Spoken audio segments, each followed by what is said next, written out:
$500,000. That's the number. $500,000. Sounds like a lot, right? Sounds like freedom, like the finish line, like you made it. Here's what nobody tells you. That $500,000 sitting in your retirement account right now generates exactly $20,000 a year in safe withdrawal. That's $1,667 a month. That's it. That's your retirement reality before Social Security, before taxes, before healthcare eats 40% of it. A man named Gerald called me in 2019. He was 62. He had $512,000 in his 401k, and he thought he was rich. He retired 3 months later. By 2022, Gerald was driving for a grocery delivery app. Not because he wanted to, because he had to. Same $500,000, 3 different outcomes, depending on 5 factors almost nobody talks about. This is the gap between what you think you have and what you actually have. I spent 15 years inside the banking machine. I sold products that paid me more than they helped clients. I saw how the retirement industry packages hope and delivers spreadsheets. Now I read the fine print, so you don't have to.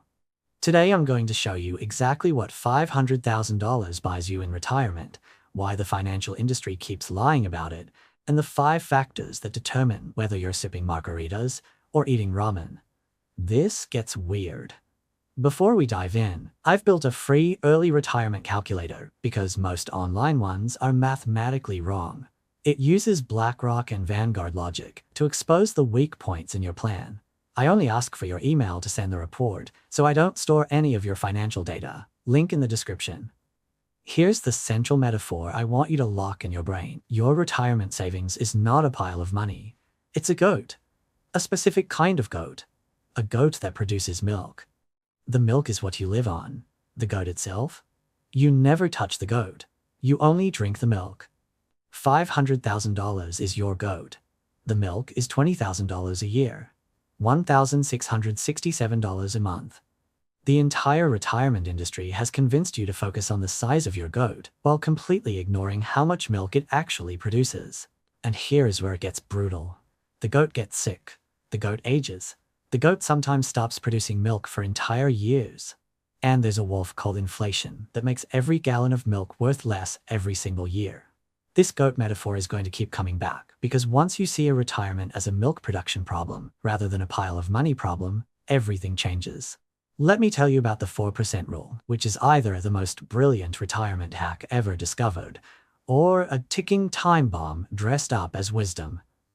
In 1994, a financial planner named William Bengen published research that changed everything. He looked at historical market data going back to 1926. He found that if you withdrew 4% of your portfolio in year 1, then adjusted that amount for inflation every year after, your money lasted at least 30 years in every single historical period, even the Great Depression. Even the 1970s stagflation. Even the 2008 financial crisis. 4% became gospel. Financial advisors printed it on brochures. Target date funds built their entire strategy around it. The problem? Bengen's research assumed a specific portfolio mix, specific market conditions, and a 30-year retirement. It also assumed you were flexible enough to reduce spending when markets crashed, which sounds great in a spreadsheet and feels completely different when you're 73 years old and your portfolio just dropped 30%. But here's what nobody talks about. Bengen himself later said the safe withdrawal rate might actually be 4.7% under certain conditions. Other researchers at Morningstar argue it should be 3.3%. Vanguard suggests somewhere between 3 and 5%, depending on your time horizon. The industry can't agree, because the math depends on factors nobody can predict. Future stock returns, future inflation, future interest rates, your future lifespan. So they picked 4%, because it's easy to remember, and safe enough that they won't get sued when you run out of money at 87.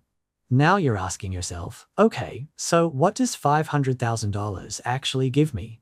Let's do the real math. 4% of $500,000 is $20,000 a year. That's $1,667 a month. Before taxes. Before healthcare. Before anything. If you follow the 3.3% rule from Morningstar, you're looking at $16,500 a year. $1,375 a month. If you use Benjamin's updated 4.7%, you get $23,500 a year. $1,958 a month. The range between the pessimists and the optimists is $7,000 a year. That's $583 a month of complete uncertainty built into the foundation of your retirement plan. But here's where the goat gets sick. That 4% rule assumes your portfolio is invested in a specific mix of stocks and bonds. Historically, somewhere around 50 to 75% stocks and the rest in bonds. The bonds are supposed to stabilize your portfolio when stocks crash. Here's the problem in early 2026. Bonds yielded almost nothing for over a decade. From 2008 to 2022, the Federal Reserve kept interest rates near zero. 10-year Treasury bonds were paying 1 to 2%. Inflation was running higher than that. Your bonds were losing purchasing power while supposedly being the safe part of your portfolio. Then rates shot up in 2022 and 2023. Existing bonds got crushed. If you bought a long-term bond fund in 2021, you watched it drop 15 to 20%. Bonds, the safe part of your portfolio, down 20%. The goat wasn't supposed to get sick from this angle. This is where I need to introduce you to something called sequence of returns risk. It sounds boring. It will destroy your retirement. Here's how it works. Imagine two retirees. Both start with $500,000. Both earn exactly the same average return over 30 years. Both withdraw the same amount every year. But one retires at the start of a bull market, and one retires right before a crash. The first retiree watches their portfolio grow for 10 years before the first major downturn. By then, they have $700,000. The crash brings them down to $560,000. They're fine. The second retiree experiences that crash in year one. Their $500,000 drops to $350,000. Now they're withdrawing $20,000 a year from a much smaller base. The portfolio never recovers. They run out of money in year 23. Same average returns, same withdrawal rate, different sequence, completely different outcome. I knew a guy named Richard, retired in December 2007, had $600,000, thought he was set. By March 2009, his portfolio was down to $380,000. He was still withdrawing his 4% because that's what the spreadsheet said to do. He was selling stocks at the bottom to fund his lifestyle. The market recovered. His portfolio never did. He went back to work at 71 years old. Not because he made bad investment choices, because he retired at the wrong time. The financial industry loves to show you 30-year averages. They never show you the sequence risk. But you might be thinking, okay, but I can just reduce my spending when the market crashes. Yes, in theory. In practice, how flexible is your spending really? You can cut restaurants, you can cut travel. Can you cut your property taxes? Can you cut your insurance premiums? Can you cut your healthcare costs? Can you tell your prescription medications that it's a bear market so you'll only take half the dose? There's a floor below which you cannot cut. That floor is higher than you think. And every year you're forced to sell assets at depressed prices. You're locking in losses that compound for decades. Now let's talk about the wolf. Inflation. The silent killer that the 4% rule tries to account for, but can never fully predict. Here's a number that should terrify you. At 3% inflation, your cost of living doubles every 24 years. Your $1,667 a month withdrawal in year 1 needs to be $3,334 a month by year 25 just to buy the same stuff. But your portfolio? It doesn't automatically double. The 4% rule assumes you increase your withdrawal every year by inflation. That's baked into the math. But what happens when inflation runs hot for a few years? In 2021 and 2022, inflation hit 9%. 9%. If you are retired and following the 4% rule, your withdrawal amount jumped 9% in 1 year. Your portfolio probably dropped at the same time, because high inflation usually means stock market volatility. Double hit. Goat getting sick while the wolf gets hungrier. Here's a parable for you. There was once a farmer who had a goat that produced 1 gallon of milk a day. That was enough to feed his family. Every year, the farmer's family grew slightly. They needed a little more milk. The goat kept producing 1 gallon. The farmer didn't notice the problem until his children were teenagers and there wasn't enough milk to go around. He'd been so focused on the goat producing consistently that he forgot to plan for his family's growing needs. Inflation is your family growing while the goat produces the same amount. The goat doesn't care that your costs are rising. The goat produces what it produces. You need to either get a bigger goat, get more goats, or reduce how much milk your family drinks. Now let's talk about Social Security, which is either your retirement savior or a political football, depending on what cable news you watch. The average Social Security retirement benefit in early 2026 is approximately $1,920 per month. That's for someone claiming at full retirement age, which is 67 for anyone born after 1960. But here's what matters. Social Security benefits are progressive. The system replaces a higher percentage of pre-retirement income for lower earners than for higher earners. If you averaged $30,000 a year over your career, Social Security replaces about 55% of your income. If you averaged $100,000, it replaces about 25%. There's a cap on how much you can receive. In 2026, the maximum benefit at full retirement age is approximately $3,800 per month. To get that, you needed to hit the Social Security wage cap for at least 35 years. Most people don't get anywhere close. Here's where it gets interesting. When you claim matters enormously. You can claim as early as 62, but your benefit gets permanently reduced by up to 30%. You can delay until 70, and your benefit increases by 8% for every year past full retirement age. That's a 76% difference between claiming at 62 and claiming at 70. Same work history, same contributions to the system, different claiming strategy, completely different monthly income. Let me show you what this looks like with $500,000 saved. Say you're entitled to $2,000 a month at full retirement age of 67. If you claim at 62, you get about $1,400. Add your $1,667 from your portfolio, and you're at $3,067 a month, $37,000 a year. If you wait until 70, you get approximately $2,480 a month from Social Security.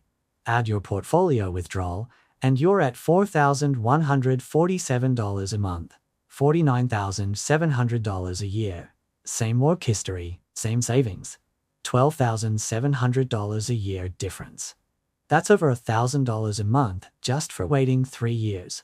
But waiting means you need to bridge the gap with your portfolio, which means drawing it down faster. There's no free lunch. Every choice has a trade-off. But now you might think, okay, I'll just work until 70 and maximize my benefit. Great idea. Can you? Will your health allow it? Will your employer keep you? Will your industry still exist? The average retirement age in America is 61. Not because people want to retire that early, because they're forced to. Health problems, layoffs, caregiving responsibilities. Only about 10% of workers stay until 70. Planning to work longer is a strategy. Being able to work longer is a luxury. Now let's talk about the elephant in the room. Healthcare. This is where retirement calculators go to die. If you retire before 65, you're buying private health insurance on the Affordable Care Act exchanges. In early 2026, a 60-year-old couple buying a mid-tier plan pays approximately $2,000 a month in premiums, $24,000 a year. That's before deductibles, co-pays, and out-of-pocket maximums.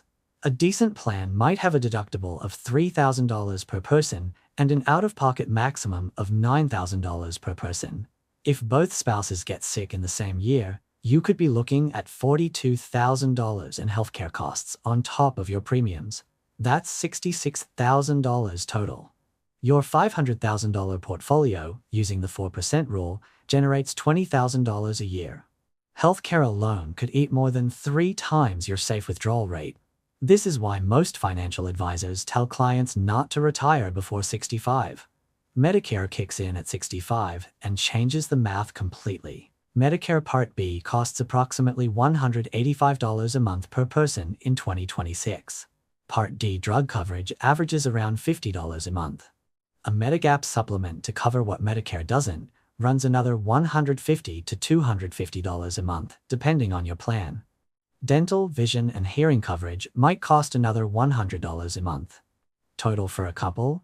Approximately $1,100 to $1,500 a month. Still significant, but nothing like the pre-Medicare years. Fidelity's latest estimate says the average couple retiring at 65 will need approximately $330,000 to cover healthcare costs throughout retirement. That's not included in your normal budget. That's a separate line item. If you have $500,000 saved and $330,000 is mentally earmarked for healthcare, you really have $170,000 for everything else. Over 30 years, that's $5,667 a year, $472 a month. For housing, food, transportation, utilities, clothing, entertainment, everything. That's the real number nobody wants to tell you. Here's where the goat metaphor really earns its keep. The healthcare system is a wolf that shows up at random intervals and eats a chunk of your goat. You can't predict when.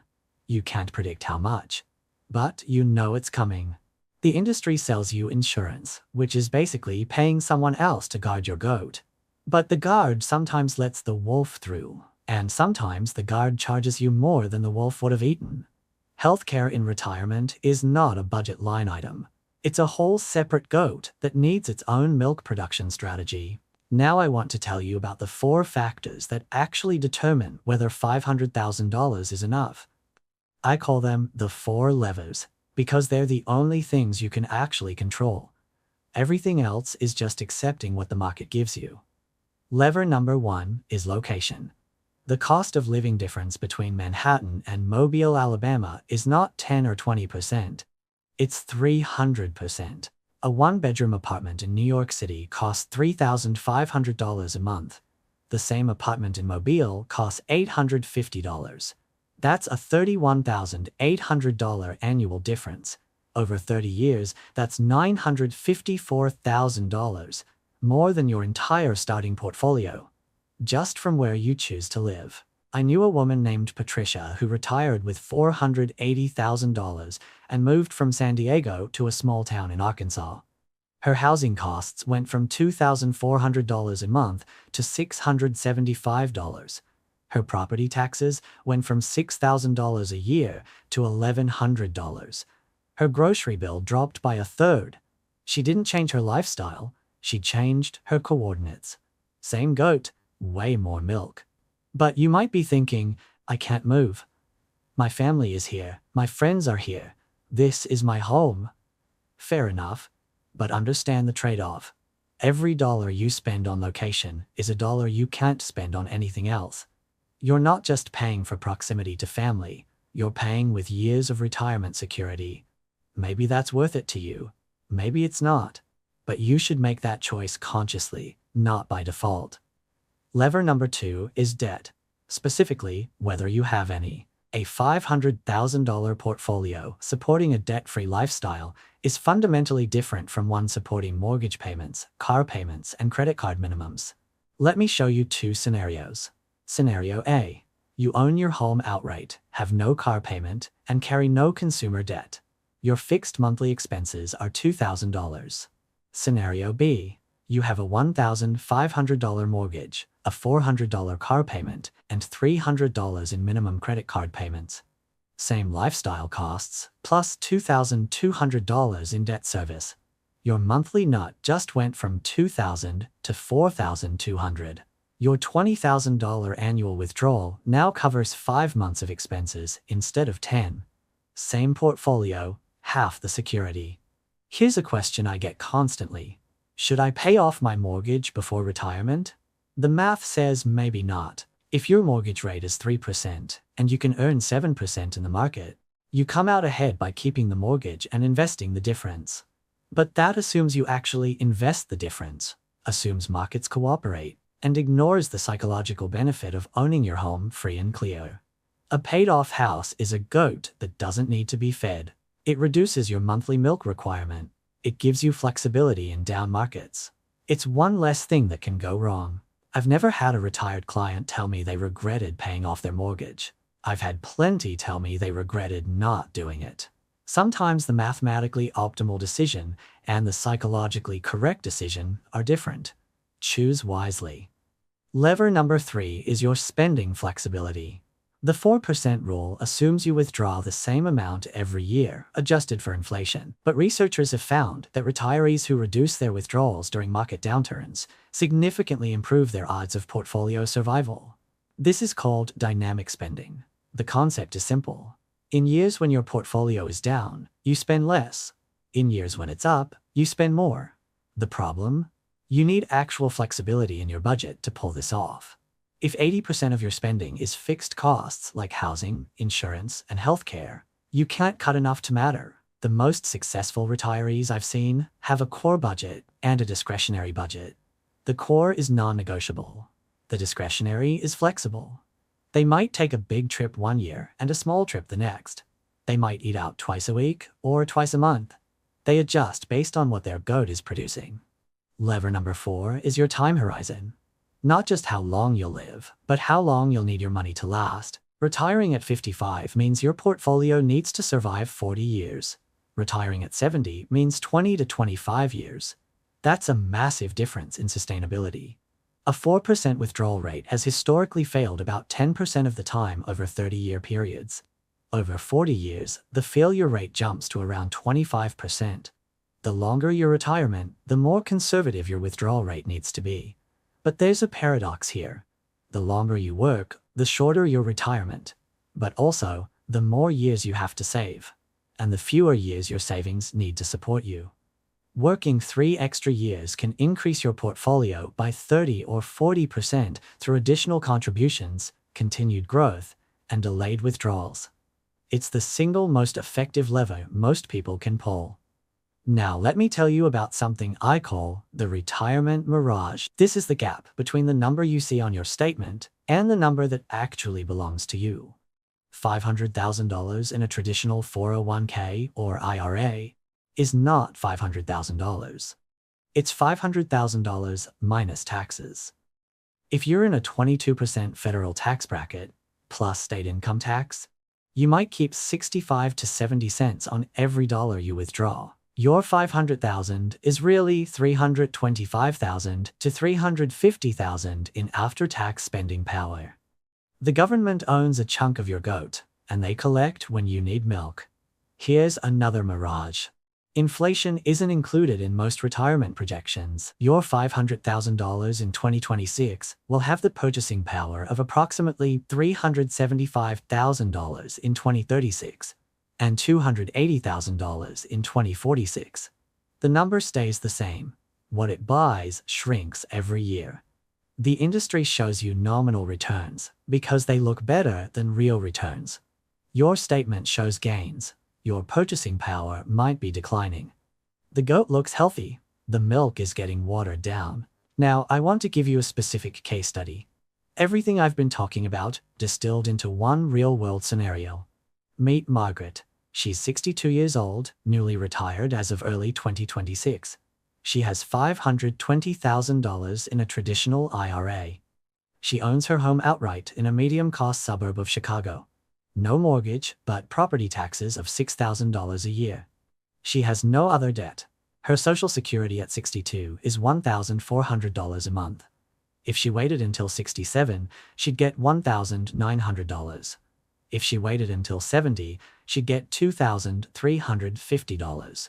She's deciding right now whether to claim or wait. Her annual expenses are $36,000 a year, $3,000 a month. That's lean but livable in her area. Here's her gap analysis. If she claims Social Security now, she gets $16,800 a year from Social Security. Using the 4% rule, she withdraws $20,800 from her IRA. Total income, $37,600. That covers her expenses with a small buffer. But she's locked in a permanently reduced Social Security benefit. And if inflation runs hot or markets disappoint, she has almost no margin for error. If she delays Social Security until 67 and lives on portfolio withdrawals for 5 years, she needs to withdraw $36,000 a year from her IRA. That's nearly 7% of her starting balance. High withdrawal rate plus sequence risk equals danger. Her $520,000 could drop to $350,000 or lower before Social Security kicks in. Now she's withdrawing from a smaller base. The math gets ugly. But there's a third option. Margaret could work part-time for 5 years, just enough to cover her basic expenses, say $20,000 a year. She withdraws $16,000 from her portfolio and earns $20,000 from work. Her portfolio stays mostly intact. She delays Social Security until 67. Then she claims $1,900 a month. Her portfolio has grown slightly during those 5 years instead of shrinking. At 67, she has $550,000 in her IRA and $22,800 a year from Social Security. Using a 3.5% withdrawal rate, she takes $19,250 from her portfolio. Total income, $42,000 a year. That's $4,400 more than her original plan, with more margin for error, a larger base portfolio, and a higher Social Security benefit locked in for life. Same starting point, 3 different outcomes based on one decision about work and claiming strategy. This is what I mean by levers. You can't control the market. You can control when you claim, whether you work, and how much you spend. Now I want to talk about something uncomfortable. The financial advisory industry has a massive incentive problem. Advisors get paid based on assets under management, usually around 1% per year. 1% sounds tiny. It's not. On $500,000, 1% is $5,000 a year. Over 30 years, assuming your portfolio stays flat, that's $150,000 in fees. But here's the real kicker. That fee comes out of your returns every single year, regardless of whether you made money or lost money. In down years, the advisor gets paid while your portfolio shrinks. Over 30 years, a 1% annual fee can reduce your ending portfolio by 25 to 30% compared to a low-cost index fund approach. I'm not saying all advisors are bad. Good ones earn their fee through tax planning, behavioral coaching, and keeping you from doing stupid things during market crashes. But you should understand exactly what you're paying for and whether it's worth it. A target date fund from Vanguard or Fidelity might charge 0.08% to 0.15% annually. That's less than 1/10 of what many advisors charge. The difference in fees over 30 years can easily exceed the value of your original portfolio. By the way, hit subscribe if you like the content. Otherwise, YouTube's algorithm may never show you my videos again. Here's a joke I tell my retired friends. What's the difference between a financial advisor and a used car salesman? The used car salesman knows when he's lying. The advisor might actually believe the Monte Carlo simulation. I'm kidding. Mostly. The point is that the retirement planning industry sells certainty that doesn't exist. They show you 100-page reports with probability distributions and success rates. They don't show you what happens when 3 things go wrong at once. When inflation hits 8%, stocks drop 20%, and you need a new roof in the same year. The models don't model real life. They model averages. Real life is not average. So what do you actually do with $500,000? Here are 3 practical takeaways that are not generic advice. First, calculate your real number, not your portfolio balance, your monthly sustainable income. Take your portfolio, multiply by 0.035 if you're conservative, or 0.04 if you're optimistic. That's your annual pre-tax income from investments. Add your estimated Social Security. Subtract your estimated taxes and healthcare costs. Whatever's left is your monthly reality. If that number doesn't match your expected expenses, you have a gap. Don't avoid it, measure it. Second, understand your levers. I showed you 4: location, debt, spending flexibility, and time horizon. Pick 1 or 2 that you can actually pull. Can you move somewhere cheaper? Can you pay off your mortgage in the next 5 years?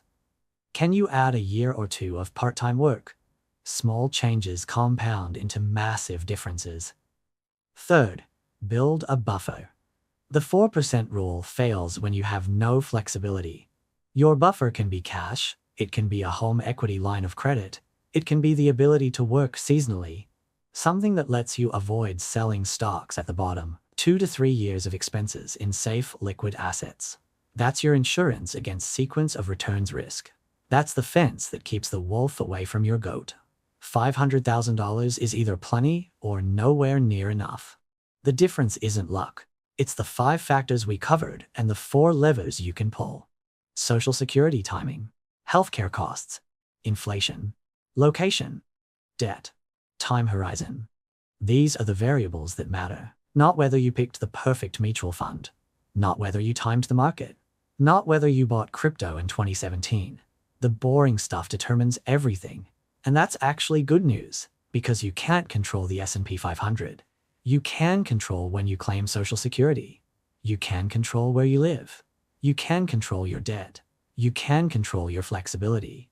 The goat metaphor works because it forces you to think about production, not accumulation. The size of your pile matters less than how much milk it produces and how reliably. A smaller goat with low expenses and protected healthcare costs will outperform a bigger goat with high fixed costs and no margin for error every single time. Lazy investing built more fortune than crypto memes.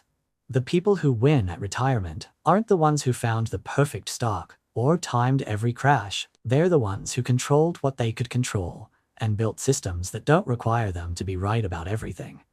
They have a plan for healthcare. They have a plan for inflation. They have a plan for market downturns. They know exactly what their goat produces and what the wolf can take away. They don't hope, they calculate. They don't guess, they prepare. $500,000. It's a number. It's a starting point. It's not a destination, and it's not a conclusion. What you do with it is what matters. Now go check your Social Security statement at ssa.gov. Go run your numbers through a conservative withdrawal rate. Go look at your fixed costs and ask yourself how flexible they really are. The math is waiting. The goat is ready. The wolf is always out there. Start paying attention to the right numbers, and you might just find that $500,000 is exactly enough. Or you might find out it isn't. Either way, you'll know, and knowing is worth more than hoping.